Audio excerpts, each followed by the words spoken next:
নমস্কার সকল শ্রোতা বন্ধুদের, কিশোরয় ছোটবেলার সাথী ইউটিউব চ্যানেলে আপনাদের সকলকে স্বাগত। আজ কিশোরয় ছোটবেলার সাথী আপনাদের সামনে পরিবেশন করবে আমার বিশিষ্ট বন্ধু ডকপা রচিত একটি হরর থ্রিলার গল্প, এক রাক্ষসের গল্প। ডকপার জন্ম হয় 1993 সালে হুগলি জেলার ধোবাপুকুর গ্রামে। ছাত্রজীবন থেকেই বিজ্ঞানের পাশাপাশি বাংলা সাহিত্যে ছিল তার প্রবল আকর্ষণ। স্কুল জীবন অতিক্রম করার পর ডাক্তারি পড়াকালীন তিনি লেখালেখি শুরু করেন সোশ্যাল প্ল্যাটফর্মে। ডকপা মূলত ভৌতিক, থ্রিলার ও ফিকশন জাতীয় গল্প লিখে থাকেন। গল্পটির ক্ষেত্রে আপনাদেরকে একটি ওয়ার্নিং দিয়ে দিতে চাই। গল্পটি কঠোরভাবে প্রাপ্ত বয়স্ক এবং প্রাপ্ত মনস্কদের জন্য। বাচ্চারা এটির থেকে দূরে থাকুন। শুরু হচ্ছে আজকের গল্প, এক রাক্ষসের গল্প।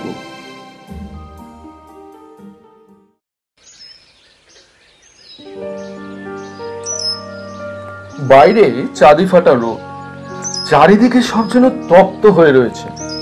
এমনই সময় একটা বছর 23-এর যুবতী হাতে কলেজ ব্যাগ আর একটা খালি জলের বোতল নিয়ে ঘুরছে এদিক ওদিক, একটু জলের আশায়। আশেপাশে কোনো জলের কলও চোখে পড়ছে না তার। তাছাড়া এদিক ওদিক কোনো দোকানপাটও নেই যে একটু জল পেতে পারে সে। তাই অসহায়ের মতো সে ভর দুপুরে একটা অচেনা পাড়ার মধ্যে ঘুরে বেড়াচ্ছে একটু জলের আশায়। হঠাৎ সে দেখে সামনের একটা বাড়ির দোতলার বারান্দায় একজন বয়স্ক ভদ্রলোক জামা কাপড় মেলছেন। তাকে দেখে মেয়েটি যেন একটু স্বস্তি পেল। এবার সামনে এগিয়ে গেল সে। তারপর বোতল উঁচিয়ে ধরে সে বলল, ও জেঠু, একটু জল দেবেন, খুব তেষ্টা পেয়েছে। ভদ্রলোক তার কথা শুনে তার দিকে চেয়ে রইলেন কিছুক্ষণ। কি যেন ভাবলেন তিনি। তারপর দোতলার বারান্দা থেকেই হাত দিয়ে ইশারা করে তাকে অপেক্ষা করতে বললেন। ভদ্রলোক মেয়েটিকে দাঁড়িয়ে থাকতে বলে নিচে নেমে গেলেন। কিছুক্ষণ পর গেট খুলে ভদ্রলোক এবার মেয়েটিকে বাড়ির ভেতর প্রবেশ করতে বললেন। জল নেবে তুমি? আচ্ছা দিচ্ছি, ভেতরে এসো। ভদ্রলোকের কথা শুনে মেয়েটি প্রথমে বাড়ির ভিতর ঢুকতে একটু ইতস্তত বোধ করে। সেটা বুঝতে পেরে ভদ্রলোক বললেন, দেখো, শুধু জল তো দেওয়া যায় না, অন্তত একটা মিষ্টি দিয়ে জল দিই। তা বাইরে না দাঁড়িয়ে ভিতরে এসো। এই কথা শুনে মেয়েটি একটু আশ্বস্ত হয়। সে এবার তাকে বিশ্বাস করে। এবার সে ভদ্রলোকটির কথায় তার বাড়ির ভিতর প্রবেশ করে। তারপর সঙ্গে সঙ্গে বয়স্ক ভদ্রলোকটি বাড়ির দরজা বন্ধ করে দেন। এরপর বেশ কিছুক্ষণ কেটে যায়, কিন্তু মেয়েটিকে সে বাড়ির ভিতর থেকে বেরিয়ে আসতে আর কখনো দেখা যায় না। বেশ কিছুদিন পর কোনো এক সোমবার সকালে এক স্বাস্থ্যকেন্দ্রে প্রচুর রোগী বসে আছেন। ডাক্তারবাবু এক নিঃশ্বাসে পরপর পেশেন্ট দেখে চলেছেন ক্রমাগত।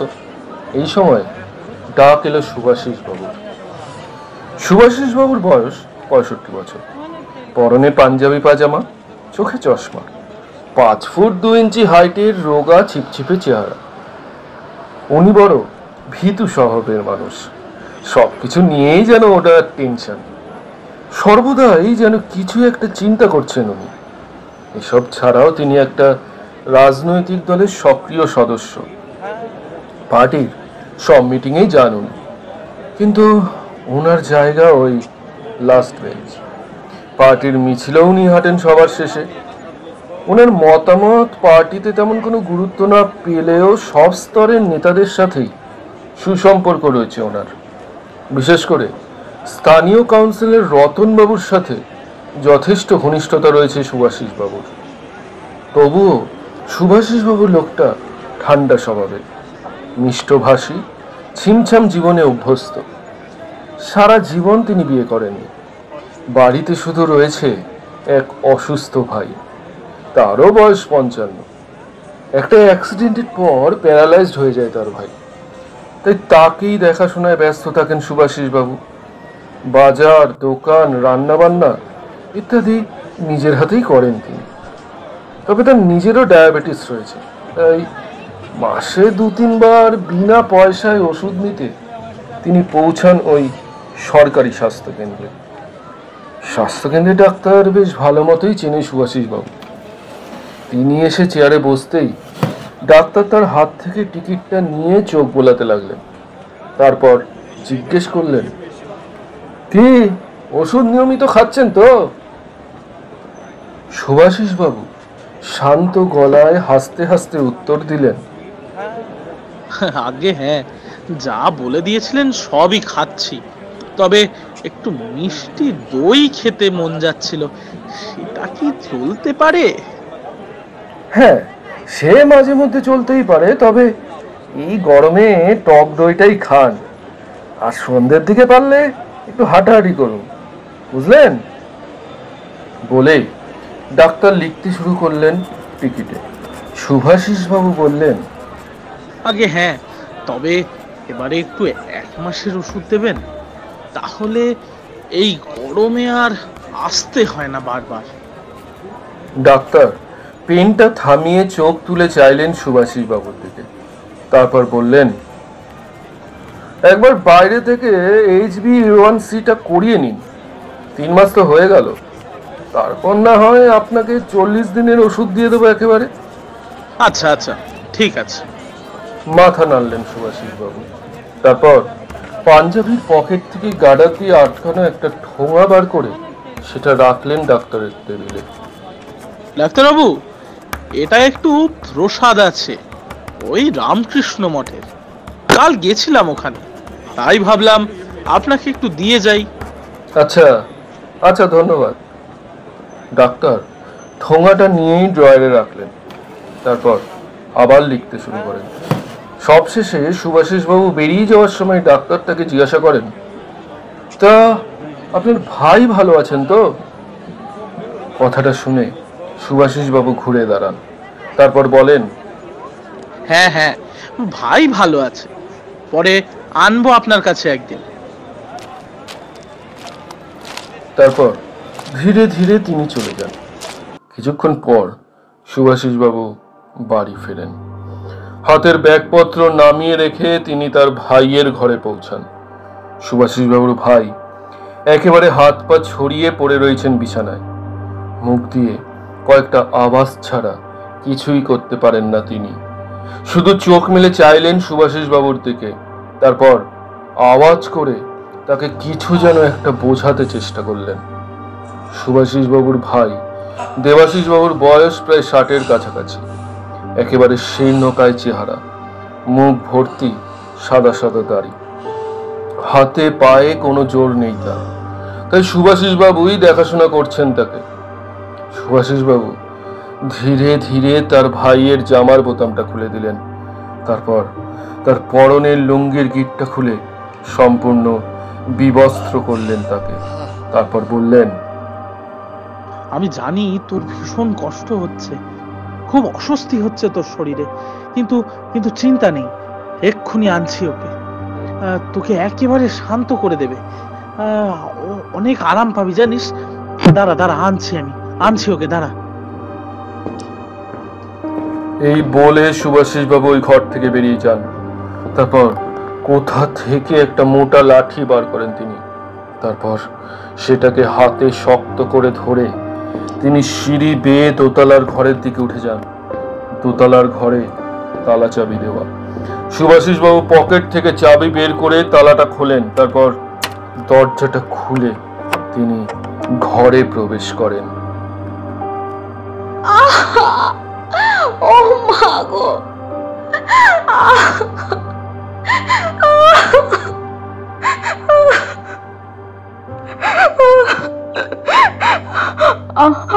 আমাকে মারবেন না, না, আমাকে মারবেন না, মারবেন না। একটা হাউমাউ করে কাঁদতে থাকা মেয়ের কণ্ঠস্বর শোনা গেল ঘরের ভেতর থেকে, যেন কেউ তাকে খুব মারধর করেছে বিগত কিছুদিন ধরে। সুভাষিস বাবু এবার ঘরের আলোটা জ্বালতেই দেখা গেল একটা মেয়ে নগ্ন হয়ে বসে রয়েছে ঘরের এক কোণায়। চোখ মুখে তার ভয়ের ছাপ স্পষ্ট, গায়ে অজস্র কালছিটে দাগ, মারের চিহ্ন হিসেবে সেগুলো স্পষ্ট সাক্ষী দিচ্ছে। তার সাথে ঘরের বিভিন্ন স্থান থেকে মল মূত্রের গন্ধ প্রমাণ দিচ্ছে মেয়েটিকে জানোয়ারের মতো ঘরে আটকে রাখা হয়েছে এই কিছুদিন ধরে। সুভাষিস বাবু এবার মেয়েটির কাছে গেলেন, তারপর ঝুঁকে নিচু হয়ে মেয়েটির চুলের মুঠিটা শক্ত করে ধরে তাকে টেনে তুললেন। এই শোন, যা বলছি মন দিয়ে শোন। আমার ভাইকে যদি ভালো রাখতে না পারিস তাহলে তোর গায়ের মাংস কেটে কুকুরকে খাওয়াবো, বুঝেছিস? যে কণ্ঠস্বরে সুভাষিস বাবু কথাগুলো বলল তার সাথে ভদ্রলোক সুভাষিস বাবুর আকাশ পাতাল তফাৎ। গলার আওয়াজটা কোনো মানুষের ছিল না, ওটা ছিল তার ভিতরে লুকিয়ে থাকা এক নরপিশাচের, যার টের আজ অবধি কেউ পায়নি। কথাগুলো বলে সুভাষিস বাবু হিড়হিড় করে মেয়েটিকে টানতে টানতে ঘর থেকে বার করলো। তারপর নগ্ন অবস্থাতেই তাকে টেনে সিঁড়ি দিয়ে নামিয়ে নিয়ে এলো একতলায় দেবাশিস বাবুর ঘরের সামনে। এরপর মেয়েটিকে বলপূর্বক ধাক্কা দিয়ে ঢুকে দিলেন দেবাশিস বাবুর ঘরে। তারপর বললেন, যা বলেছিলাম মনে আছে? এবার যেন আগের বারের চেয়েও ভালো হয়, নইলে তোর শরীরের হাড় গোড় ভেঙে দেব আমি। কথাটা বলেই দরাম করে দরজা বন্ধ করে দেন সুভাষিস বাবু। তারপর দরজাটা বাইরে থেকেই আটকে দিলেন তিনি। তার হাতের লাঠিটা তিনি নামিয়ে রাখলেন পাশের টেবিলে। এরপর শান্তভাবে তিনি তাকে রাখা রেডিওটা অন করে চলে গেলেন রান্নাঘরে। রেডিওতে তখন বাজতে থাকলো পুরনো হিন্দি সিনেমার একটা রোমান্টিক গান। সেই গান শুনতে শুনতে সুভাষিস বাবু এবার রান্নাঘরের মেঝেতে বসে বটিটা নিয়ে কুটনো কুটতে শুরু করলেন। কাজ করতে করতে গুনগুনিয়ে গানও করলেন কিছুক্ষণ। তারপর আর 5টা স্বাভাবিক দিনের মতোই নিজের গৃহকার্যে ব্যস্ত হয়ে গেলেন সুভাষিস বাবু।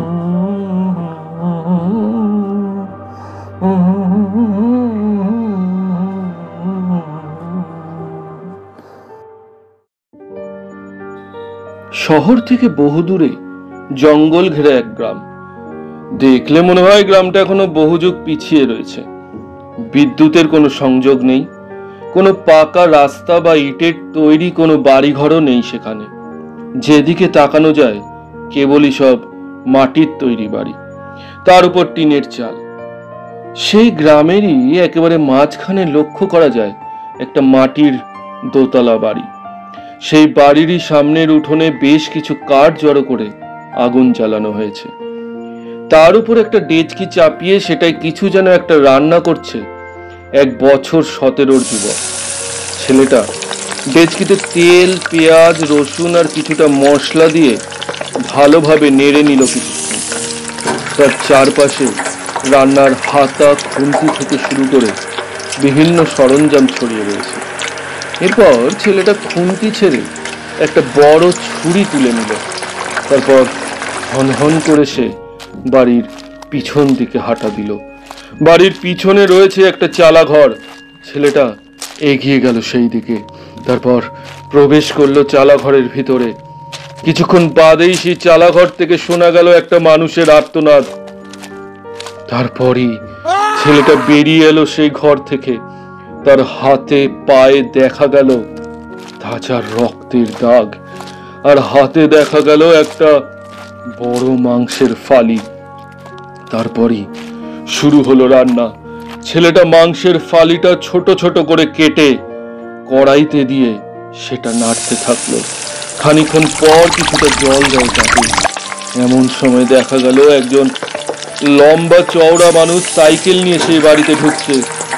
বিশালাকার চেহারার এই প্রৌঢ় হলেন এই গোষ্ঠীর প্রধান। তাকে দেখলেই যেন ভয় লাগে।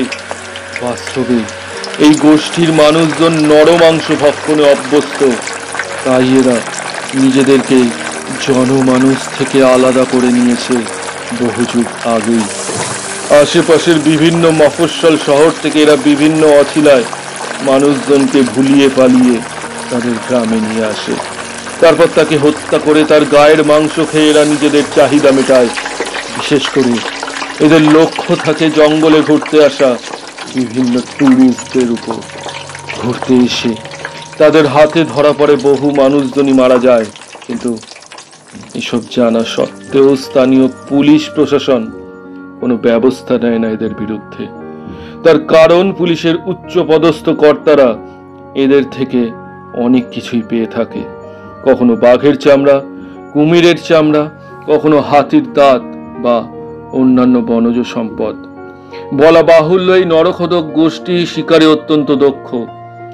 তাদের সেই শিকারের নেতৃত্ব দেয় তাদের গোষ্ঠীর এই প্রধান। যাকে বাচ্চা থেকে বুড়ো সবাই একটাই নামে চেনে, দেবেন জ্যাঠা। তিনি এবার বাড়িতে ঢুকে সাইকেলটা উঠোনে দাঁড় করিয়ে নামলেন। তারপর ওই বাচ্চা ছেলেটিকে উদ্দেশ্য করে বললেন, ডাকু, তৈরি হয়ে নে, আমাদের আজই যেতে হবে। ছেলেটা এবার ঘাড় ঘুরিয়ে দেখে। তারপর সে বলে, দিদির কোনো খবর পাওনি? ভদ্রলোক বললেন, না রে, 2 সপ্তাহ হয়ে গেল শহর থেকে তো দিদির কোনো খবর আসেনি। আমার মনে হচ্ছে ওর কোনো বিপদ ঘটেছে। কথাটা শোনা মাত্রই ডাকু হাতে ছুরিটা তুলে নিল। তারপর ক্ষিপ্র হয়ে বলল, জ্যাঠা, যদি তাই হয় তাহলে এর পিছনে যে দায়ী তাকে পেলে জ্যান্ত কামড়ে খাবো। আমাদের ঘরের মেয়েদের গায়ে যদি কেউ হাত দেয় তাহলে শুধু তাকে নয়, তাহলে গোটা গোষ্ঠীকে হাড়িতে টুকিয়ে সিদ্ধ করবো। দেবেন জ্যাঠা এবার বাজখাই গলায় বললেন, সে তো আমিও দেখে নেব, কার এত বড় সাহস। আগে ত্রিজুকে খুঁজে পাওয়া দরকার। ডাকু, এক্ষুনি তোর বাপকে গিয়ে বল ছুরি চাপাতিগুলোতে শান দিয়ে নিতে। তারপর ব্যাগপত্র সব গুছিয়ে নে, আজই আমরা কলকাতার বাসে উঠবো। বলা মাত্রই ডাকু মাথা নাড়ে। তারপরে এক ছুটতে সে কোথায় যেন দৌড়ে পালায়। জ্বলন্ত কাঠের উপর বসানো ডেচকি থেকে তখন ধোঁয়া উঠতে থাকে। ভিতরে পেঁয়াজ, রসুন আর মশলা মাখানো নরমাংসের টুকরোগুলো সিদ্ধ হতে থাকে ভেতরে। বেশ কয়েকদিন পর সকালবেলা ডাক্তারবাবু নিজের বাড়িতে বসে খবরের কাগজ পড়ছেন। চায়ের কাপ তুলে চুমুক দিচ্ছেন মাঝে মধ্যে। হঠাৎ খবরের কাগজে তার চোখে একটা খবর পড়ল। 3 জন কলেজ পড়ুয়ার অন্তর্ধান। কলকাতারই কোনো নামী কলেজের 3 জন পড়ুয়া হঠাৎই অন্তর্ধান হয়ে যায়। প্রথম একটি বছর 23 মে, আর পরে 2 জন ছাত্র। পুলিশ সন্দেহ করছে এর পিছনে ত্রিকোণ প্রেমের কোনো গল্প রয়েছে। খবরটা পড়ে ডাক্তার একটু চিন্তিত হয়ে যায়, কারণ যে কলেজটি উল্লেখ করা হয়েছে সেটি তার স্বাস্থ্য কেন্দ্র থেকে কয়েক কিলোমিটারের মধ্যে। ওই কলেজের হস্টেলের অনেক স্টুডেন্টই জ্বর, জ্বালা, অন্যান্য শারীরিক সমস্যায় তার কাছে দেখাতে আসে। তাই এই খবরটা ডাক্তার একটু বিশেষ গুরুত্ব দিয়ে পড়লেন। এরপর সেদিন সকালে স্বাস্থ্যকেন্দ্রে পৌঁছে ডাক্তার শুরু করলেন তার নিত্যদিনের ওপিডি। একজন ভদ্রলোকের বুকে সর্দি বসায় তাকে চেস্ট এক্সরে করার নির্দেশ দিয়েছিলেন ডাক্তার। আজ এক্সরে ফিল্মটা হাতে পাওয়ায় ডাক্তার সেটা টিউবের আলোর সামনে মেলে ধরে একটু খুঁটিয়ে দেখছিলেন। না, নিউমোনিয়ার মতো কিছু হয়নি, তবুও সারাক্ষণ এসিতে থাকবেন না, ডাক্তার আশ্বস্ত করলেন রোগীকে। তারপর পেনটা তুলে নিয়ে ডাক্তার টিকিটে কিছু লিখতে যাবেন, ঠিক তখনই একটা ফোন আসে তার মোবাইলে। ফোনটা করেছেন শুভাশিস বাবু। তার নাম্বারটা সেভই ছিল, তাই ফোনটা ধরেই ডাক্তারবাবু বললেন, বলুন শুভাশিস বাবু, কি বলতে চান? ফোনের অপর প্রান্ত থেকে ভেসে এলো শুভাশিস বাবুর শান্ত কণ্ঠস্বর। হ্যাঁ, গুড মর্নিং ডাক্তারবাবু।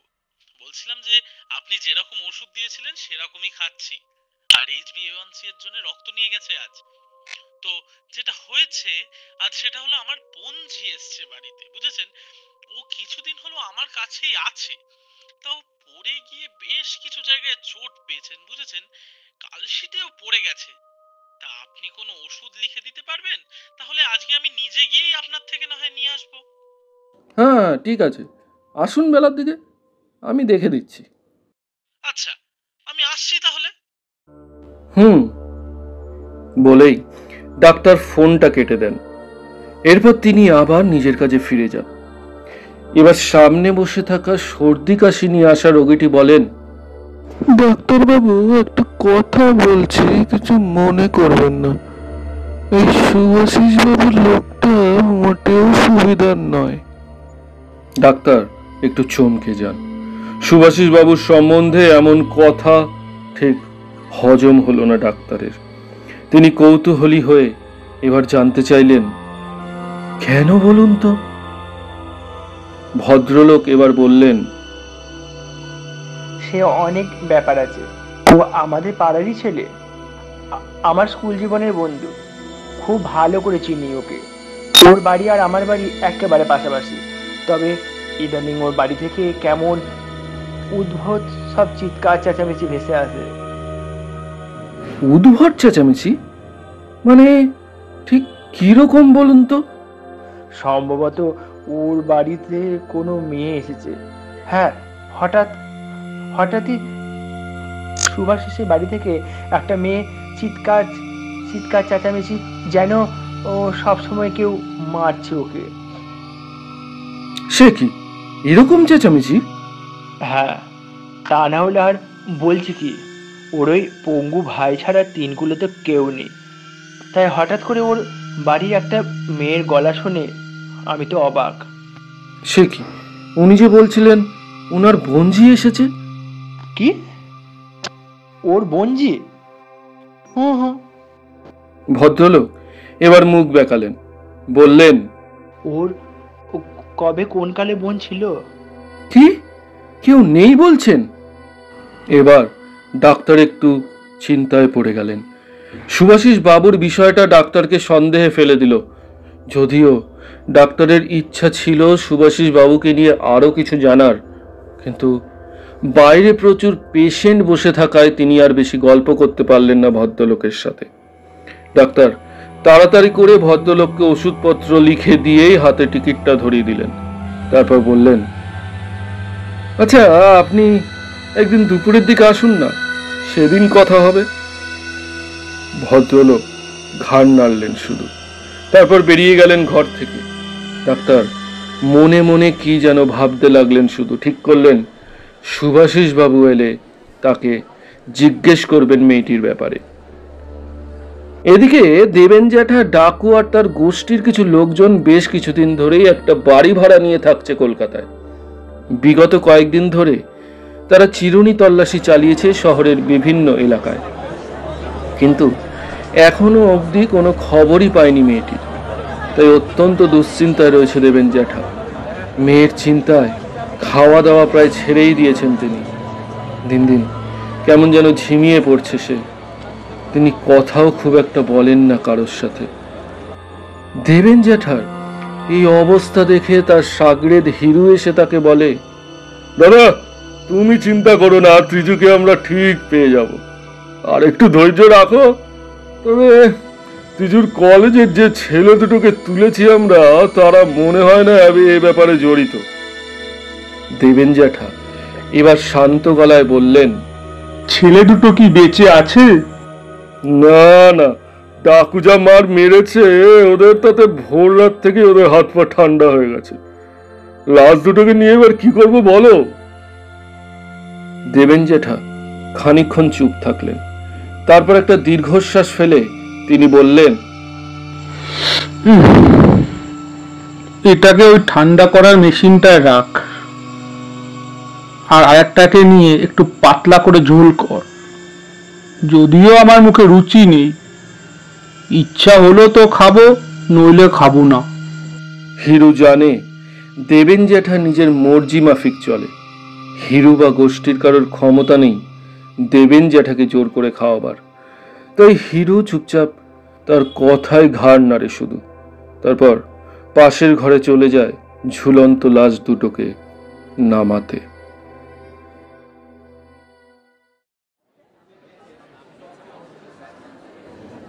ঘড়িতে তখন প্রায় 2টো বাজতে চলেছে। বাইরে রোদ খাখা করছে। ওপিডি বন্ধ হবার সময় হয়ে গেছে। ডাক্তারের চেম্বার প্রায় ফাঁকা। এরই মধ্যে সেখানে এসে উপস্থিত হন শুভাশিসবাবু। আসা মাত্রই তিনি প্রবেশ করেন ডাক্তারের ঘরে। তারপর তার সামনে রাখা চেয়ারে বসেন। তাকে দেখেই ডাক্তার জিজ্ঞাসা করলেন, আচ্ছা বলুন, আপনার বোনজি কেমন আছেন এখন? শুভাশিসবাবু একটুও না ঘাবড়ে সঙ্গে সঙ্গেই হাস্যমুখে উত্তর দিলেন, হ্যাঁ, ভালোই আছে, তবে পড়ে গিয়ে গা হাত পায়ে খুব ব্যথা পেয়েছে, তাই আপনার কাছে ওষুধ নিতে এলাম। তা উনি এলেন না কেন আপনার সঙ্গে? ডাক্তার প্রশ্ন ছড়েন শুভাশিসবাবুর দিকে। আসলে ও আসতেই চেয়েছিল জানেন, কিন্তু শরীরে এত ব্যথা যে আমি নিজেই বারণ করলাম আসতে। ও আচ্ছা আচ্ছা, তা কি নামে টিকিট করব? আগে মানে আপনার বোনজির নাম আর বয়সটা তো বলুন, টিকিটে তো লিখতে হবে। ডাক্তার জিজ্ঞেস করেন শুভাশিসবাবুকে। শুভাশিসবাবু এবার একটু যেন থতমত খেয়ে যান। মনে মনে ভাবেন যে মেয়েটার তো নামটাই জানা হয়নি তার। এসে থেকে সে শুধু অত্যাচারই করেছে তার উপর, কিন্তু আসল নামটা জানাই হয়নি তার। আর জানলেই বা কি, এখানে থুরি আসল নামটা বলা যাবে? শুভাশিসবাবু এবার কিছু একটা ভেবে নেন, তারপর বলেন, সুজাতা ব্যানার্জি, বয়স 22 বছর। ডাক্তার এবার চোখে চোখ রাখলেন শুভাশিসবাবুর। কিছু যেন একটা বুঝতে চেষ্টা করলেন তিনি। তারপর সময় নষ্ট না করে তিনি খসখস করে টিকিটে মেয়েটির নাম, বয়স আর কয়েকটি ব্যথার ট্যাবলেট লিখে দিলেন। এরপর ডাক্তার শুভাশিসবাবুর হাতে টিকিটটা দিতেই তিনি চেয়ার ছেড়ে উঠে দরজার দিকে হাঁটা দিলেন। ডাক্তার এবার লক্ষ্য করলেন যে শুভাশিসবাবু আজ কিন্তু তেমন একটা গল্প করলেন না তার সাথে। এমনকি নিজের ওষুধপত্র নিয়েও তার কোনো জিজ্ঞাসা নেই। এর আগে তিনি যতবার এসেছেন প্রতিবারই সে নিজের ওষুধপত্র ও আরো অনেক জিজ্ঞাসা নিয়ে হাজির হয়েছেন, কিন্তু আজ আর শুভাশিসবাবু এসব বিষয়ে কোনো কথাই তুললেন না। সন্দেহটা আরেকটু যেন বাড়ল ডাক্তারের। শুভাশিসবাবু যেতে না যেতেই ডাক্তার এবার ডেকে পাঠালেন তার ওয়ার্ডের ভেক্টর কন্ট্রোল ইনচার্জ তথা ভিসিআইকে।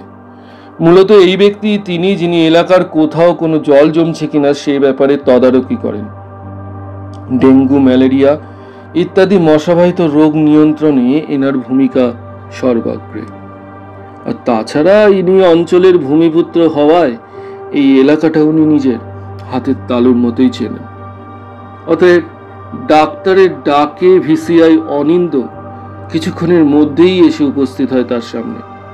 তাকে চেয়ারে বসতে বলে ডাক্তার এবার জিজ্ঞেস করেন, শুভাশিসবাবুর বাড়িটা চেনেন নিশ্চয়ই? কে? আমাদের সুভাষিস বাবু যে পার্টি করে? হ্যাঁ স্যার, চিনি তো, কিন্তু কি হয়েছে? ওনার বাড়ির আশেপাশে একটু ইন্সপেকশন করুন তো গিয়ে, কোথাও জল জমেছে কিনা দেখুন। আর হ্যাঁ, বাড়ির দিকে অবশ্যই নজর রাখবেন। কোনো অস্বাভাবিক কিছু দেখতে বা শুনতে পেলে আমায় একটু জানাবেন। অনিন্দ এবার একটু অবাক হয়, কিন্তু ডাক্তারের কথায় এটা বুঝতে পারে যে আসলে ইন্সপেকশনটা স্যার ওনাকে শুভাশিস বাবুর বাড়ির মধ্যেই করতে বলেছেন। কিন্তু হঠাৎ সব ছেড়ে ডাক্তার শুভাশিস বাবুকে নিয়েই বা কেন পড়লেন সেটা অবশ্য বুঝতে পারল না অনিন্দ। তাই সে জিজ্ঞেস করে, কিছু কি হয়েছে স্যার? ডাক্তার এবার একটু ভেবে নিয়ে বলে, প্রশ্নটা তো আমারও, তাই সেই উত্তরের খোঁজেই আপনাকে পাঠাচ্ছি। ওর বাড়ির আশেপাশে একটু ঘুরে দেখুন, ভালোভাবে দেখবেন যে জলটা আসলে জমেছে কোথায়, বাইরে নাকি ভিতরে। কেমন যেন ধাঁধার মতো শোনালো ডাক্তারের কথাগুলো। তবুও অনিন্দ এবার মৃদু হাসি দিয়ে বলল, ঠিক আছে স্যার, কাল পরশুর মধ্যেই সব খবর দিয়ে দেবো। ফিল্ডের ছেলেগুলোকে কাজে লাগিয়ে দিচ্ছি, কোনো খবর পেলে আপনাকে জানাবো। এই বলে অনিন্দ চলে যায় সেখান থেকে। এদিকে কিছুক্ষণের মধ্যেই স্বাস্থ্যকেন্দ্র থেকে সুভাষিসবাবু তার বাড়িতে ফেরেন। সেই সময় তার হাতে থাকে বেশ কিছু ওষুধপত্রের প্যাকেট আর একটা বাজারের ব্যাগ। ঘরে এখন লোক সংখ্যা বেড়েছে, আনাজপাতিও একটু বেশি করেই আনতে হচ্ছে তাকে। তাই সস্তার বাজারে পেতে তিনি ইদানিং বেলার দিকেই বাজার করেন। এদিকে মেয়েটি দোতলার যে ঘরে আটকে রাখা হয়েছিল সেটা ইতিমধ্যেই মলমূত্রের জন্য নোংরা হয়ে গেছিল।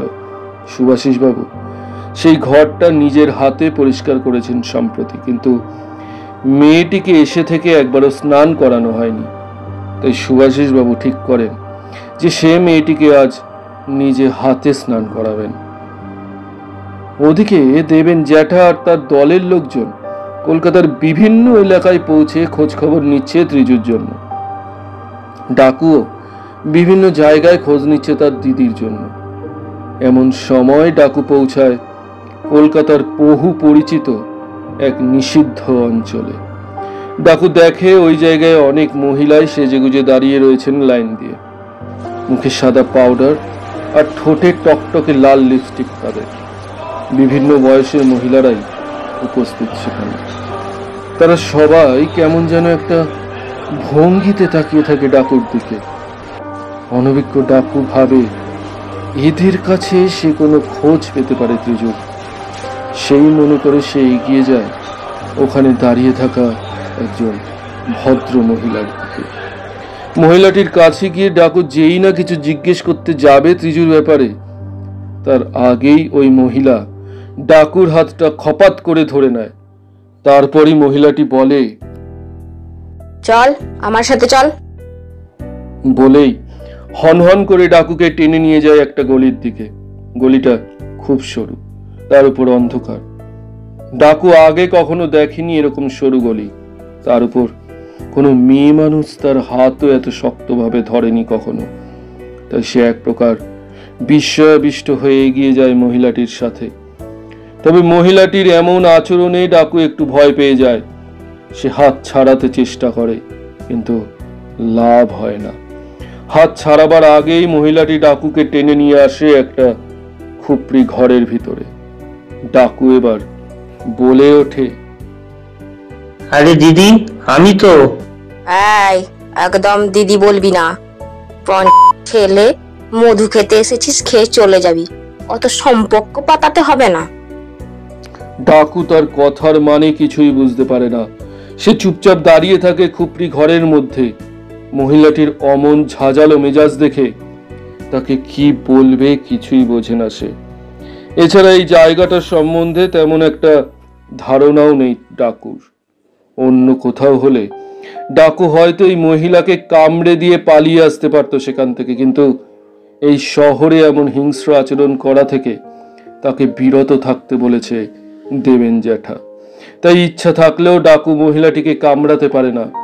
নিরুপায় হয়ে সে দাঁড়িয়ে থাকে সেখানে। অতঃপর সেই মহিলাটি ডাকুকে ইশারা করে পাশের একটা চৌকিতে গিয়ে বসতে। ডাকু বাধ্য ছেলের মতন সেটার উপর গিয়ে বসে। তারপর মহিলাটি ঘরের দরজা লাগিয়ে দেয়। ধীরে ধীরে মহিলাটি এবার নিজের শাড়ি ব্লাউজ খুলতে শুরু করে।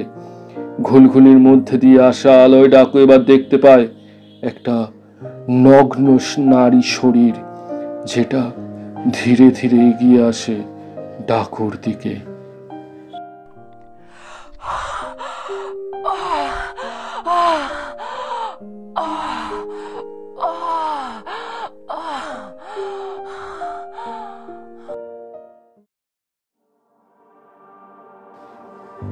এদিকে সুভাষিসবাবু ত্রিজুকে দোতলার ঘর থেকে নামিয়ে এনে একতলার বাথরুমে প্রবেশ করেন। সঙ্গে নেয় একটা নতুন গামছা আর একটা নতুন সাবান। ত্রিজুর অবশ্য এসব বিষয়ে কোনো হুঁশ নেই। টলমল পায়ে সে বাথরুমে ঢুকে যায়। তারপর জ্যান্ত একটা লাশ হয়ে সে চুপচাপ দাঁড়িয়ে থাকে বাথরুমের এক কোণে। বাস্তবে চারপাশে কি হচ্ছে সেটা বুঝে ওঠার ক্ষমতা ত্রিজু সম্পূর্ণ হারিয়েছে। এখন সে জানে সুভাষিসবাবুর নির্দেশ মতো ওঠা বসাই তার একমাত্র কাজ, না হলেই জুটবে মার। সুভাষিসবাবু মেয়েটিকে তার একটা গেঞ্জি আর লুঙ্গি পরিয়ে রেখেছিলেন এতদিন, কারণ মহিলাদের কোনো পোশাকই সুভাষিসবাবুর বাড়িতে নেই। তাই এসে থেকে পড়ে থাকা ত্রিজুর গায়ের ওই গেঞ্জি আর লুঙ্গিটা এতদিনে একেবারে নোংরা আর কালো হয়ে গিয়েছিল। বাথরুমে ঢুকেই সুভাষিসবাবু এবার সেগুলো খুলে নিলেন মেয়েটির গাছ থেকে। তারপর শাওয়ারের তলায় দাঁড় করালেন ত্রিজুকে। জলের ধারা নামতেই ত্রিজু ভিজতে শুরু করে। এতকাল পরে জলের স্পর্শ পেয়ে ত্রিজুর শরীর ঠান্ডায় কাঁপতে লাগলো। সুভাষিসবাবু সাবানটা ভিজিয়ে তার গায়ে এবার রগড়াতে শুরু করলেন। তার বুক, স্তন, পেট, নিতম্ব সব জায়গাতেই সাবান বোলালেন সুভাষিসবাবু, কিন্তু কোনো প্রতিরোধই এলো না ত্রিজুর দিক থেকে। কারণ সে মেনে নিয়েছে এটাই তার ভবিতব্য। এই বুড়ো লোকটাই তার শরীরের মালিক এখন। শুধু কয়েক ফোঁটা জল বেরিয়ে আসে তার চোখের কোণ থেকে, তবুও তার মুখ থেকে কোনো প্রতিবাদের আওয়াজ এলো না। ত্রিজুকে পরিষ্কার করার পর এবার সুভাষিসবাবু নিজের গায়ে সাবান মাখতে শুরু করেন, কিন্তু পিঠ অবধি তার হাত না পৌঁছানোয় সে ত্রিজুকে চেঁচিয়ে বললেন, এই এই এই এই মা, এই শুনতে পাচ্ছিস? নে এটা ধর, মাখা আমার পিঠে। সাবানটা এগিয়ে দেন সুভাষিসবাবু, কিন্তু ত্রিজু তখনও নিরুত্তাপ, নিশ্চুপ ভাবে দাঁড়িয়ে থাকে। কোনো সারা শব্দ দেয় না সুভাষিসবাবুর কথায়। এই দেখে সুভাষিসবাবু আরো বিরক্ত হন। তারপর আরো চেঁচিয়ে বলেন, শালা শালা খা, কথা বেরোচ্ছে না মুখ দিয়ে, কথা বেরোচ্ছে না। বলেই ত্রিজুর গালে সুভাষিসবাবু একটা সজোরে চর মারেন। তারপরই টালমাটাল হয়ে বাথরুমে পড়ে যায়। তার হাত লেগে একটা জলের বড় ড্রামও উল্টে যায় সেখানে। ত্রিজুর পড়ে যাওয়াতে তরাম শব্দে কেঁপে ওঠে বাথরুমের মেঝে। কোমরে বেশ চোট পায় ত্রিজু। যন্ত্রণায় এবার তার মুখ থেকে আওয়াজ বেরিয়ে আসে, এক প্রকার হাউমাউ করে কেঁদে ফেলে সে। মাটিতে পড়ে সে যন্ত্রণায় কাতরাতে শুরু করে, কিন্তু তাতেও কিছু যায় আসে না সুভাষিসবাবু। বরং এসব উপেক্ষা করে খোশ মেজাজে শাওয়ারের নিচে দাঁড়িয়ে সাবান ঘষতে মগ্ন হয়ে যায় সুভাষিসবাবু।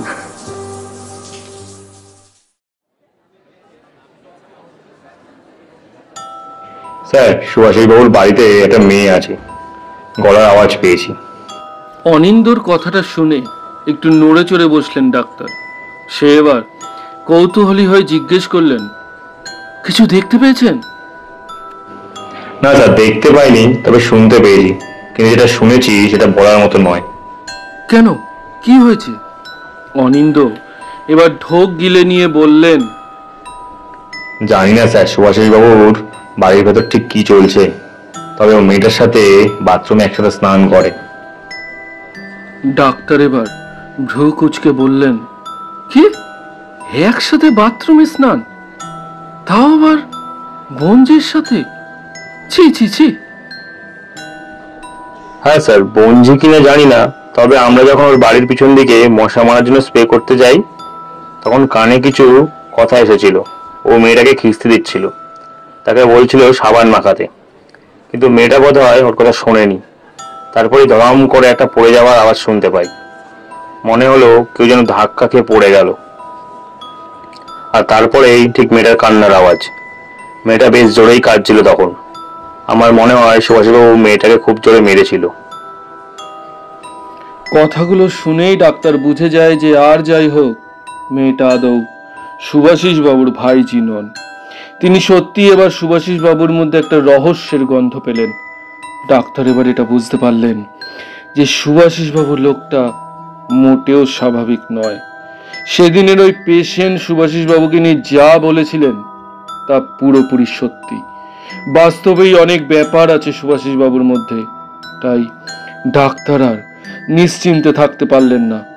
ভিসিআই অনিন্দর থেকে সব ঘটনা শুনে ডাক্তার এবার ঠিক করলেন যে তিনি নিজে যাবেন সুভাষিসবাবুর বাড়িতে। সে নিজে গিয়ে দেখবে যে আসলে কি ঘটছে সেখানে।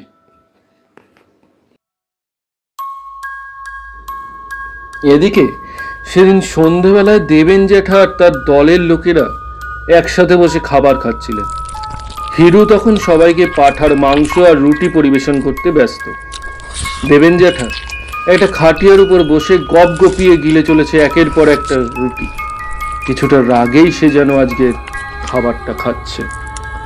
বেশ কিছুদিন ধরে না খেয়ে জ্যাঠার শরীরটা অনেকটাই যেন দুর্বল হয়ে পড়েছিল, কিন্তু বেশি দিন সেরকম চললে তার শরীর ভেঙে পড়বে, আর শরীর সায় না দিলে তার আর ত্রিজুকে খোঁজা হয়ে উঠবে না। তাই আজ কিছুটা রাগ আর মনের উপর জোর করেই দেবেন জ্যাঠা গোগ্রাসে কিনতে ব্যস্ত। কিন্তু খেতে বসে তাদের দলের একজন সদস্য অসন্তুষ্ট হয়ে হিরুর উদ্দেশ্যে বলে ওঠে, আরে এই হিরু, এবার পশু পাখিকে কতদিন চালাবো? ধর না একটা মানুষ জবাই করে খাই বেশ। কথাটা শুনেই দেবেন জ্যাঠা বিরক্ত হয়ে ওঠেন। তিনি এবার তাকে ধমকে বললেন, কতবার বলেছি এখন আমরা কেউ মানুষ খাবো না এই কয়দিন। এমনিতে ওই দুটো ছেলে গায়েব হওয়া নিয়ে শহরে চেঁচামেচি হচ্ছে, তারপর আরো 2-4টে মানুষ গায়েব হলে আমরাই সমস্যায় পড়ব। তাই যার ইচ্ছে হবে এখানে থাকার তাদের সবাইকে পশু পাখি খেয়েই থাকতে হবে।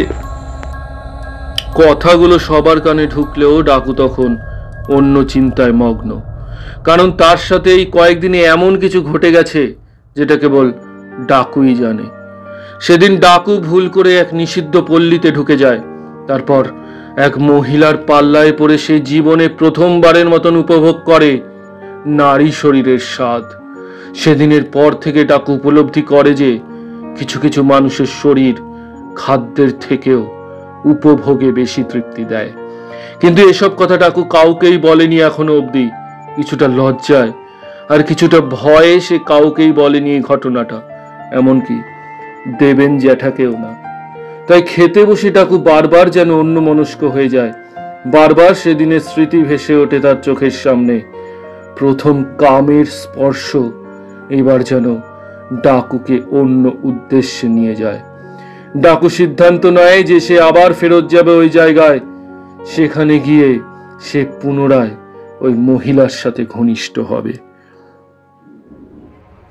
সেদিন রাতে প্রতিবারের মতোই সুভাষিসবাবু আজকেও ত্রিজুকে নামিয়ে এনেছে দোতলার ঘর থেকে। তার পরিকল্পনা অনুযায়ী এবার সে ত্রিজুকে পাঠাবে তার ভাইয়ের কাছে শারীরিক তৃপ্তি দেবার উদ্দেশ্যে। ত্রিজুও জানে তাকে কি করতে হবে। অনুভূতিহীন একটা জ্যান্ত লাশ হয়ে থাকলেও ত্রিজু জানতো তার কাজটা। তাই সেও সুভাষিসবাবুর আজ্ঞাবহ দাসীর মতো প্রবেশ করে দেবাশিসবাবুর ঘরেতে। তারপর ধীরে ধীরে সে গিয়ে বসে দেবাশিসবাবুর বিছানায়। সুভাষিসবাবু এবার ঘরেতে দুজনকে রেখে বাইরে থেকে তাদের দরজাটা বন্ধ করে দেয়। ত্রিজু দেখে আজ দেবাশিসবাবু একভাবে অন্যদিকে চেয়ে রয়েছে। সে কেমন যেন চুপচাপ হয়ে রয়েছে আজ। তার ঘরে প্রবেশ করার পর আজ একবারও ত্রিজুর দিকে সে তাকায়নি। কিন্তু প্রতিবারই ত্রিজু ঘরে ঢোকার সঙ্গে সঙ্গেই দেবাশিসবাবু ত্রিজুর দিকে লোলুপ দৃষ্টিতে তাকিয়ে থাকতেন। ত্রিজুর নগ্ন শরীরে চোখ বুলিয়েই নিজের খিদের অর্ধেকটা মিটিয়ে নিতেন দেবাশিসবাবু। কিন্তু আজ যেন সে একেবারে নিস্তেজ। পক্ষাঘাতগ্রস্ত দেবাশিসবাবুর হাত পা তেমনভাবে চলে না ঠিকই, তবে একেবারে যে চলে না এটা বলা ভুল। একমাত্র সুভাষিসবাবু আর ত্রিজুই জানে দেবাশিসবাবুর কোন কোন বিশেষ অঙ্গ প্রত্যঙ্গে ঠিক কতটা জোর রয়েছে। ত্রিজু এবার দেরি না করে নিজের পরনের গেঞ্জিটা খুলে দেয়। ভিতরে কোনো অন্তর্বাস না থাকায় তার স্তন যুগল উন্মোচিত হয় দেবাশিসবাবুর সামনে। তার ছিপছিপে খালি গাটা সে এবার মেলে ধরে দেবাশিসবাবুর সামনে। কিন্তু না, দেবাশিসবাবু সেটাও আজ মুখ ঘুরিয়ে দেখলেন না। ত্রিজুর এবার যেন একটু অদ্ভুত লাগলো, কিন্তু তবুও সে থেমে রইল না। সুভাষিসবাবুর শেখানো অনুযায়ী এবার সে দেবাশিসবাবুর নিম্ন দেশে হাত বোলাতে শুরু করলো, কিন্তু তখনও কোনো সাড়া নেই দেবাশিসবাবুর। পাথর হয়ে রইলেন তিনি। কিছুক্ষণ পর ত্রিজু এবার তার লুঙ্গিটা কোমর থেকে খুলে নামালো। তারপর ধীরে ধীরে সে এবার তার শিশ্নটি ধরে নাড়াতে লাগলো, কিন্তু কিন্তু কিন্তু এ কি, দেবাশিস বাবুর শরীর যে মারাত্মক ঠান্ডা, একেবারে সাপের মতো। চমকে উঠল ত্রিজু। একটা অজানা ভয়ে তার হাত পা যেন কাঁপতে শুরু করলো এবার। তবুও বারবার সে নিশ্চিত হবার জন্য দেবাশিস বাবুর মুখটা নাড়িয়ে পরখ করতে লাগলো ক্রমাগত। না, দেবাশিস বাবু আর বেঁচে নেই, সে মারা গেছে। ত্রিজুর মাথায় এবার বজ্রাঘাত পড়ল। সর্বনাশ! এই খবর যদি সুভাষিস বাবু জানে, তাহলে হয়তো আজই ত্রিজুর জীবনের শেষ দিন হবে। ভাইয়ের মৃত্যুর খবর পেয়ে সে হয়তো তাকে জ্যান্ত পুঁতে ফেলবে। ভয়ে শিউরে ওঠে ত্রিজু। কি করবে বুঝে উঠতে পারে না। ঘরের এক কোনায় জড়সড় হয়ে চুপচাপ হয়ে বসে থাকে সে।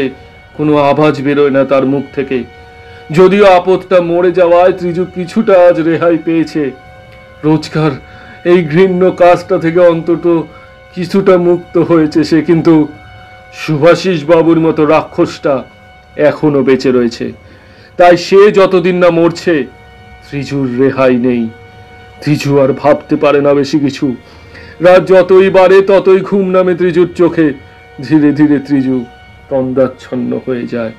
তারপর ওখানে বসে বসেই ঘুমের কোলে ঢলে পড়ে সে। রাতটা এভাবেই দেবাশিস বাবুর লাশের সাথে এক ঘরে কাটিয়ে দেয় ত্রিজু। ধীরে ধীরে ভোরের আলো ফুটে যায়। সকালে উঠে সুভাষিস বাবু এবার দেবাশিস বাবুর ঘরের সামনে পৌঁছয়। তারপর দরজা খুলে সে ভেতরে ঢোকে। দেবাশিস বাবুকে ঘুম থেকে তোলার জন্য তার সামনে যায় সুভাষিস বাবু, কিন্তু ত্রিজুকে আশেপাশে দেখতে না পেয়ে তিনি প্রথমে একটু চিন্তায় পড়ে যান। তারপর সে ত্রিজুকে ঘরের এক কোণে পড়ে থাকতে দেখে। মেয়েটাকে খুঁজে পেয়ে এবার নিশ্চিন্ত হয় সে। কিন্তু পরক্ষণে দেবাশিস বাবুর ঘায়ে হাত রাখতেই চমকে ওঠেন তিনি। সেও দেখে তার শরীর একেবারে ঠান্ডা ও সারা শব্দহীন। দেবু, এ দেবু, এ দেবু, কিরে ওঠ না। দেবু, এ দেবু, কিরে, এই দেবু, এই দেবু, কিরে। বারবার ডাকতে থাকেন সুভাষিস বাবু, কিরে ওঠ না। কিন্তু না, দেবু, কোনো সাড়া নেই। কিরে, সুভাষিস বাবু বুঝে যান আর দেবু নেই। দেবু অনেকক্ষণ আগেই মারা গেছে। মুহূর্তের মধ্যেই চোখ ভিজতে থাকে তার। ফোঁটা ফোঁটা জল পড়তে থাকে দেবাশিস বাবুর বুকে। সুভাষিস বাবুর ভিতরটা দুঃখে ফেটে যেতে লাগলো তখন। দুনিয়াতে আপন বলতে তার শুধু ভাই ছিল, কিন্তু এখন আর কেউ রইল না। একেবারে নিঃসঙ্গ হয়ে গেলেন তিনি। তার বুকের ভিতরটা যেন হাহাকার করে উঠল এবার। এরপর কিছুক্ষণ ধরে ফুপিয়ে ফুপিয়ে কাঁদলেন সুভাষিস বাবু, কিন্তু তারপরই সে ভিজে চোখে তাকায় ঘুমন্ত ত্রিজুর দিকে। ওর জন্যই মরেছে আমার দেবু। আর এখন কত শান্তিতে ঘুমোচ্ছে, যেন প্রতিশোধ নিয়েছে ও। দেখছি ওকে এক্ষুনি। মনে মনে ভাবতে থাকলেন সুভাষিস বাবু। এবার যেন তার সব রাগ ত্রিজুর উপর গিয়ে পড়ে। মুহূর্তের মধ্যেই রাগে অন্ধ হয়ে গেল সুভাষিস বাবু। পাগলের মতো ক্রোধে ফুঁসতে থাকলেন তিনি। আর তারপরেই তিনি সেই ঘর থেকে হন্তদন্ত হয়ে বেরিয়ে গিয়ে রান্নাঘরে চলে যান তার শিলনোড়াটা নিয়ে আসার জন্য। সুভাষিস বাবুর উদ্দেশ্য ছিল শিলনোড়া দিয়ে মেরে ত্রিজুর মাথাটা গুড়িয়ে দেবার। সেই মতো সে ঘুমন্ত মেয়েটার সামনে শিলনোড়া নিয়ে উপস্থিত হয়। এরপর নোড়াটা উপরে তুলে যেই না ত্রিজুর মাথায় আঘাত করতে যাবে, অমনি কলিং বেল বাজার শব্দ শোনা যায়। প্রথমবারের শব্দে সুভাষিস বাবু একটি থেমে যান। ভাবেন যে কাগজের ছেলেটা সকালের কাগজ দিয়ে গেল, কিন্তু পর মুহূর্তেই দ্বিতীয়বারের জন্য কলিং বেলটা আবারও বেজে ওঠে। এবার সুভাষিস বাবুর হুঁশ ফেরে। কি করতে যাচ্ছিল সে? সাত সকালে একটা খুন করতে যাচ্ছিল। একবারও ভেবে দেখলো না যে খুনটাকে ধামাচাপা দিতে কত কাঠখড় পোড়াতে হবে তাকে। না না না না, বড্ড বড় ভুল হচ্ছিল তার, বড্ড বড় ভুল। দেবাশিস বাবুর সব না হয় সে সবার সামনে দিয়ে নিয়ে যেতে পারবে, কিন্তু ত্রিজুর লাশ সে লুকোবে কোথায়? নিজের ভুল বুঝতে পারেন সুভাষিস বাবু। তিনি এবার নিজের মনকে নিয়ন্ত্রণে আনেন, কিছুটা শান্ত হন তিনি। ওদিকে কলিং বেলটা বেশ কয়েকবার বেজে গিয়েছে তখন। সুভাষিস বাবু এবার ঘরের মধ্যেই শিলনোড়াটা লুকিয়ে ফেলেন। ত্রিজু তখনও অকাতরে ঘুমিয়ে। শরীরটা দুর্বল থাকায় ত্রিজু প্রায় মরার মতো ঘুমোচ্ছিল। কলিং বেলের আওয়াজেও তার যেন ঘুম ভাঙে না। এদিকে সুভাষিস বাবু চুপি চুপি দেবাশিস বাবুর ঘরের দরজাটা আবারও বাইরে থেকে বন্ধ করে দেয়। তারপর বাড়ির প্রধান দরজাটা খুলে তিনি বাইরে বেরিয়ে আসেন। সকালের ঝলমলে পরিবেশে সুভাষিস বাবু দেখেন তার বাড়ির সামনে দাঁড়িয়ে আছেন স্বয়ং ডাক্তার বাবু। আর ডাক্তারকে দেখা মাত্রই মুখটা যেন তার ফ্যাকাশে হয়ে যায়। ডাক্তারবাবু, আপনি? কথাটা বলেই ঢোক গিললেন সুভাষিস বাবু। ডাক্তারের আশাটা সত্যি অপ্রত্যাশিতই ছিল তার কাছে। এই সাত সকালে ডাক্তারের হাজির হওয়াটা সুভাষিস বাবুর কাছে মোটেই পছন্দের ছিল না, কিন্তু তবুও নিজের পাপী চেহারাটা লুকোতে তিনি এক প্রকার জোর করেই নিজের হাস্যমুখটা ফিরিয়ে আনলেন। ডাক্তার বললেন, কি আমায় দেখে খুশি হননি মনে হচ্ছে? ঢোক গিলে সুভাষিস বাবু বললেন, ছি ছি ছি ছি, কি বলছেন ডাক্তারবাবু? আপনার দেখা পাওয়া মানে তো ভগবানের দেখা পাওয়া। হ্যাঁ, এতে খুশি না হওয়ার কি আছে? তারপর একটু হেসে দিয়ে সুভাষিস বাবু চেষ্টা করলেন নিজের নিরীহ রূপটা আবারও ডাক্তারের সামনে তুলে ধরতে, কিন্তু ডাক্তারের অন্তর্ভেদী দৃষ্টি সুভাষিস বাবুকে বুঝিয়ে দিল যে সে যেন তার সম্বন্ধে অনেক কিছুই জেনে এসেছে আজ। এই মুহূর্তে দাঁড়িয়ে ডাক্তার যেন স্পষ্ট দেখতে পাচ্ছে সুভাষিস বাবুর ভিতরটা, আর তাতে সুভাষিস বাবুর বুকের ধুকপুকানি যেন আরো কিছুটা বেড়ে যায়। এরপর ডাক্তার বললেন, তাই নাকি বলছেন? তা সাত সকালে আপনার বাড়িতে এলাম, একটু চা খাওয়াবেন না? কথাটা শুনেই সুভাষিস বাবুর মাথায় যেন বাজ পড়ে। সর্বনাশ, এই অবস্থায় ডাক্তারবাবু চা চাইছেন? এ তো সাংঘাতিক আবদার। আর এখন তার বাড়ির যে অবস্থা তাতে তো কোনোভাবেই ডাক্তারকে ঢুকতে দেওয়া যায় না। কথাগুলো ভেবে সুভাষিস বাবু যেন একটু চিন্তায় পড়ে গেলেন।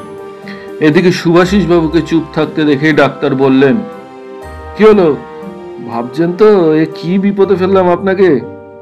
কিন্তু এক কাপ চাই তো। তা কি এমন ব্যাপার, খাওয়ানি না আপনার বঞ্ঝির হাতের? কথাটা শুনেই সুভাষিস বাবু এবার বুঝতে পারলেন ডাক্তারের আসল উদ্দেশ্য।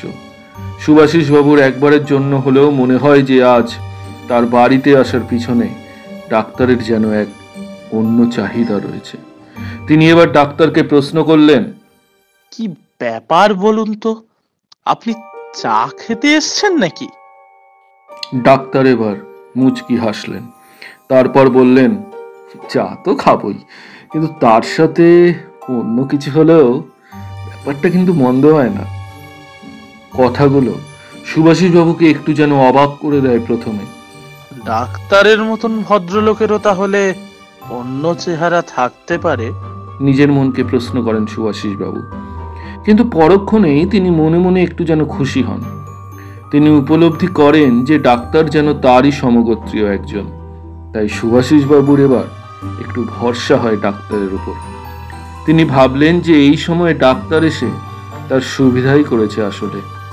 তাই তিনি আর ডাক্তারের আবদারের কোনো বিরোধী করলেন না। সুভাষিস বাবু এবার রাস্তার চারপাশটা ভালোভাবে দেখে নিলেন। না, এই সাত সকালে তেমন কোনো লোকজন নেই আশেপাশে। তিনি আশ্বস্ত হলেন। তারপর আর দেরি না করে ডাক্তারের হাত ধরে তাকে বাড়ির ভিতর নিয়ে গেলেন সুভাষিস বাবু। ঠিক এই সময় সুভাষিস বাবুর বাড়ি থেকে কয়েক কিমি দূরেই কোনো এক বেশ্যাপাড়ায় ডাকুও হাজির হয় সাত সকালে। কামের তাড়নায় আজ আবারও এখানে এসেছে সে। তারপরে সে তার পছন্দের সেই মহিলার সাথে সোজা চলে যায় কোনো এক খুপড়ি ঘরের ভিতর। তারপর বেশ কিছুক্ষণ ধরে সহবাসে লিপ্ত থাকে ডাকু, কিন্তু যৌনতায় ডাকুর অভিজ্ঞতা পর্যাপ্ত না থাকায় ডাকু সেই মহিলাকে সেভাবে তুষ্ট করতে পারে না। উপরন্তু ডাকুর শারীরিক উত্তেজনায় তাড়াহুড়ো করতে গিয়ে ওই মহিলার শরীরের বিভিন্ন স্থানে আছড়ে দেয়। তাতে যথেষ্ট বিরক্ত হয়ে যান তিনি। শেষমেশ আর সহ্য করতে না পেরে মহিলাটি কষিয়ে একটা চড় মারেন ডাকুকে, আর সঙ্গে সঙ্গে ডাকু বিছানার ওপর বসেই কাঁদতে শুরু করে দেয়। ডাকুর কান্না দেখে এবার মহিলাটি নিজের রাগ শান্ত করেন, তারপর বলেন, এই এখন তুই বাড়ি যা, বয়সে ছোট তাই পারবি না, এখন বয়স হলে ঠিক পারবি। কিন্তু তাতেও ডাকুর কান্না থামে না। সে তখনও ফুপিয়ে ফুপিয়ে কাঁদতে থাকে। প্রথমবার বাইরের কারোর হাতে মার খেয়েছে সে, তাই তার কেমন যেন একটা কষ্ট হচ্ছে আজ। ডাকু বাচ্চাদের মতো কেঁদেই চলে ক্রমাগত। তাকে দেখে মহিলাটি আবারও বলে, কাঁদছিস কেন? বললাম না তোকে, এখন তুই বাড়ি যা, বড় হলে আসবি না হয়। আমার বাড়ি অনেক দূরে। ডাকু এবার কান্না থামিয়ে উত্তর দেয়, দূরে মানে কোথায়? জানি না, কিন্তু অনেক দূরে, জঙ্গলের ভেতর। ও মা গো, তুই জঙ্গলে থাকিস? তা এখানে কেন, কাজ করতে? ডাকু এবার কিছুক্ষণ চুপ হয়ে যায়, তারপর বলে, দিদির খোঁজে। শুনে ভদ্র মহিলাও এবার চুপ হয়ে যায়, তারপর জিজ্ঞেস করে, কেন, কি হয়েছে তোর দিদির? হারিয়ে গেছে, খুঁজে পাওয়া যাচ্ছে না। হারিয়ে গেছে শুনে ভদ্র মহিলা আরো যেন কৌতূহলী হয়ে যায়। সাধারণত অল্প বয়সী মেয়েরা সমাজ থেকে হারিয়ে গিয়ে তাদের পেশাতেই আসে বেশি। তাই সে ডাকুকে আবারও জিজ্ঞেস করে, মানে কিভাবে হারালো, আর কেমন দেখতে তোর দিদিকে, বয়স কত? ডাকু এবার বর্ণনা দিতে থাকে ত্রিজুর। এই শহরে এসে সে কিভাবে হারিয়ে যায় তার গল্প বলতে থাকে সে ওই মহিলাকে। মহিলাটিও ডাকুর সব কথা মন দিয়ে শুনতে থাকে। ডাকুর সব কথা শেষ হলে মহিলাটি এবার বলেন, তোর দিদির তো একদম অল্প বয়স, মাত্র 23 বছর, এই বয়সের মেয়ে? কথাটা অসম্পূর্ণ রেখেই ভদ্র মহিলা কিছু যেন একটা ভাবতে লাগলেন। তখন যেন পুরনো কিছু একটা তার মনে পড়ে গেল। তিনি এবার চুপ হয়ে বসে কিছু একটা মনে করতে চেষ্টা করলেন। এদিকে সুভাষিসবাবু ডাক্তারকে নিয়ে এসে বাড়ির ভিতর প্রবেশ করেন, তারপর দরজাটা লাগিয়ে দেন। এরপর ডাক্তারকে তিনি বলেন, একটা খবর দেওয়ার আছে আপনাকে। কি বলুন? সুভাষিসবাবু এবার দীর্ঘশ্বাস ফেলে বলেন, আমার ভাই গত রাত্রে মারা গেছেন। সে কি, মারা গেছেন? ওই ঘরে আছেন, আপনি গিয়ে একবার দেখতে পারেন। বলেই ঘরের দিকে ইশারা করেন সুভাষিসবাবু। ডাক্তারও দরজাটা খুলে দেবাশিসবাবুর ঘরের ভিতরে ঢোকেন। ডাক্তার ঘরের ভিতর ঢুকেই দেখতে পায় দেবাশিসবাবু বিছানায় শুয়ে রয়েছেন, একেবারে নিস্তেজ হয়ে। ডাক্তার গিয়ে শরীরে হাত দিতেই বুঝতে পারেন তিনি অনেকক্ষণ আগেই মারা গেছেন। ডাক্তার এবার পিছন ফিরে যেই না সুভাষিসবাবুকে কিছু একটা বলতে যাবেন, ঠিক তখনই তিনি দেখতে পান ঘরের ভিতর আরেকটি মানুষকে। ডাক্তার দেখতে পান রোগ আর শীর্ণকায় একটি মেয়ে ঘরের এক কোনায় চুপটি করে বসে ঘুমাচ্ছে। শরীরে তার কোনো পোশাক নেই, কিন্তু কালশিটের দাগ রয়েছে কয়েকটা তার গায়ে। তার মাথার চুল খোলা ও এলোমেলো, তবে মেয়েটার মুখটা বড্ড মায়াবী, একেবারে সরল ও নিষ্পাপ। ডাক্তার ত্রিজুকে যখন দেখছিল তখন সুভাষিসবাবু ঘরে ঢোকেন। তাকে দেখেই ডাক্তার বলেন, এই বুঝি আপনার বোনঝি? সুভাষিসবাবু হেসে বললেন, সব বলছি আপনাকে, তার আগে এক কাপ চা বানাই। ডাক্তার কিছু বললেন না, শুধু ঘাড় নেড়ে সম্মতি জানালেন। ওদিকে ডাকু মহিলাটিকে জিজ্ঞেস করে, কি ভাবছেন আপনি? মহিলাটি এবার ডাকুর দিকে তাকায়, বলে, আমি একটা লোককে চিনি জানিস, কয়েক মাস আগেও আমাদের এলাকা থেকে একটা 22-23 বছরের মেয়েকে বাড়ি নিয়ে গিয়েছিল। বলেছিল ঘরের কাজ করাবে, মাস গেলে ভালো টাকাও দেবে বলেছিল। কিন্তু পরে জানা গেছিল লোকটি মোটেও সুবিধার না। ও ওই মেয়েটাকে নিয়ে খুব নোংরা কাজকর্ম করাতো, তার সাথে ধরে খুব মারতো ওই মেয়েটাকে। শুনেছিলাম লোকটার একটা পঙ্গু ভাইও আছে। লোকটা ওই বাচ্চা মেয়েটাকে দিয়ে তার ওই পঙ্গু ভাইয়ের খিদে মেটাতো। একরকম কি নোংরা লোকটা যে ছিল, উফ বাপরে, গা শিউরে ওঠে। যা যা কাজ করাতো ওই মেয়েটাকে দিয়ে। কি আর বলবো তোকে, শেষমেশ অনেক কষ্টে মেয়েটা বেরিয়ে এসেছে ওখান থেকে। খুব বাঁচান বেঁচে গিয়েছিল মেয়েটা, নইলে ওখানেই মরে যেত। ডাকু হা করে শুনছিল কথাগুলো। মহিলাটির প্রতিটি শব্দ ডাকুকে যেন উত্তপ্ত করছিল ক্রমশ। সে ভাবতে থাকলো যে হয়তো ত্রিজুর সাথেও এমনই কিছু ঘটেছে। সব শুনে ডাকুর চোখে একটা আগুন জ্বলতে লাগলো। চোয়াল শক্ত হয়ে উঠল ডাকুর। রাগে টপ বগিয়ে রক্ত ফুটতে লাগলো ডাকুর শরীরে, যেন এখনই সে ঝাঁপিয়ে পড়বে লোকটার উপর। তাই এবার চোখের জল মুছে ডাকু ক্রোধে মত্ত হয়ে মহিলাটিকে জিজ্ঞেস করে, কোথায় কোথায় থাকে লোকটা? এদিকে সুভাষিস বাবুর বাড়িতে এতক্ষণে চায়ের আসর বসে গেছে। ডাক্তার চায়ের চুমুকের সাথে বেশ আয়েশ করে শুনতে থাকে ত্রিজুর সাথে করে আসা সুভাষিস বাবুর কীর্তিকলাপ। সব শুনে ডাক্তার এবার বলে, সবই তো বুঝলাম সুভাষিস বাবু, কিন্তু মেয়েটাকে নিয়ে এবার কি করবেন? যার জন্য এনেছিলেন তিনি তো চলেই গেলেন, এবার অন্তত ওকে মুক্তি দিতে পারেন। শুনেই সুভাষিস বাবু চমকে উঠলেন। তারপর বললেন, কি বলছেন? মাথা খারাপ নাকি? ওকে ছাড়বো? কখনো না। ওকে নিয়ে আরো অনেক কাজ বাকি। মেয়েটার বয়স কম, তারপর ফুটন্ত যৌবন। তাকিয়ে দেখুন একবার, দেখুন দেখুন। বলেই সুভাষিস বাবু ডাক্তারকে তাকাতে ইশারা করলেন ত্রিজুর নগ্ন শরীরের দিকে। তারপর বললেন, এরকম সোনার ডিম পাড়া হাঁস আমি ছাড়বো না, একদমই না। বলেই তিনি চায়ে চুমুক দেন। ডাক্তার এবার বললেন, কিন্তু আপনার ভাইয়ের যে এখনো শেষকৃত্য বাকি, বাড়িতে লোকজন আসবে, শ্রাদ্ধ শান্তি হবে, এর মধ্যে মেয়েটাকে আপনি লুকিয়ে রাখতে পারবেন? কথাটা শেষ হতে না হতেই সুভাষিস বাবু এবার কাপটা নামিয়ে রাখলেন টেবিলে। এরপর ডাক্তারের হাতটা শক্ত করে ধরলেন। তারপর বললেন, আপনাকে এই সময় বড্ড বাসে দরকার। আমি আমি কি করতে পারি এ ব্যাপারে? আপনি তো পারবেন, আপনি পারবেন একমাত্র। ডাক্তারবাবু, মেয়েটাকে দুদিনের জন্য আপনি নিয়ে যান, নিজের বাড়িতে রাখুন, যত পারবেন ভোগ করুন নিজের ইচ্ছে মতো। তারপর না হয় শখ মিটে গেলে আমায় দিয়ে যাবেন। প্লিজ ডাক্তারবাবু, প্লিজ। সুভাষিস বাবুর কথাগুলো শুনে ডাক্তার কি যেন একটা চিন্তা করলেন। তিনি মেয়েটার দিকে তাকালেন একবার, তারপর সুভাষিস বাবুর দিকে তাকিয়ে মৃদু হাসলেন। ডাক্তারের হাসিতে তাল মেলাতে গিয়ে সুভাষিস বাবুও তখন হাসলেন, যেন তিনি ডাক্তারের উত্তরটা ইতিমধ্যেই পেয়ে গেছেন। ঠিক আছে, রাখবো। ডাক্তার তার উত্তরটা দিয়েই দিলেন এবার। তারপর শান্তভাবে তিনি মুখে তুলে নিলেন তার চায়ের কাপটা।